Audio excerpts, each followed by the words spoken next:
নোয়াখালীর বেগমগঞ্জ উপজেলার হাজীপুর ইউনিয়নের হাজীবাড়ি মোড় সংলগ্ন খানপুর খালপাড় এলাকায় গড়ে উঠেছে ব্যতিক্রমধর্মী একটি অ্যাগ্রো ফার্ম, যেখানে একসাথে লালন পালন করা হচ্ছে গরু, মহিষ ও ভেড়া। আজিজ আহমেদের পাঠানো তথ্য ও চিত্রে ডেস্ক রিপোর্ট।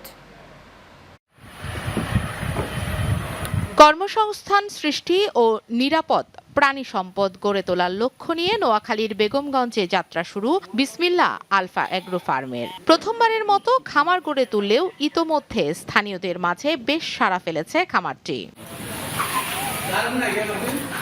যেখানে দেশীয় জাতের গরুর পাশাপাশি পালন করা হচ্ছে মহিষ ও ভেড়া। এই দ্রব্যমূল্যের বাড়তি বাজারে সরকার যদি ভারত থেকে গরু আসা বন্ধ করে, তাহলে হয়তো আমরা আমাদের এই ব্যবসাটা আরো অনেক সম্প্রসারণ করতে পারবো।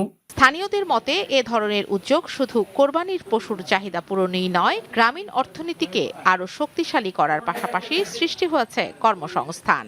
এখানে আমরা চাকরি করে আমাদের মনে করেন আমাদের সংসার চলতেছে, ছেলে মেয়েরা পড়ালেখা করাইতেছি, সুন্দরভাবে চলতেছে। এই অঞ্চলের মানুষগুলা দূর দূরান্ত থেকে গরু আনতো। এই খামারটি হওয়ার কারণে এখান থেকে গরু নিতে পারে ঘাস এবং ফল, ভুসি, খড় উপজেলা প্রাণী সম্পদ বিভাগ জানিয়েছে, সুস্থ ও স্বাস্থ্যসম্মতভাবে গবাদি পশু পালনে খামারের মান ও পরিচর্যার দিকেও রাখা হচ্ছে বিশেষ নজর। কুরবানি উপলক্ষে যে জনসচেতনতামূলক উৎসাহ আমরা করেছি ইউনিয়ন পর্যায়ে, ওগুলাতে আমরা স্টেরয়েড ব্যবহারের কুফল বা স্টেরয়েড বা এগুলা যাতে খাবারে অ্যান্টিবায়োটিক যাতে ব্যবহার না করি, সেই বিষয়ে আমরা খামারিদেরকে সচেতন করেছি। ঈদুল আজহাকে সামনে রেখে খামারটিতে এখন ব্যস্ত সময় পার করছেন উদ্যোক্তা ও কর্মচারীরা।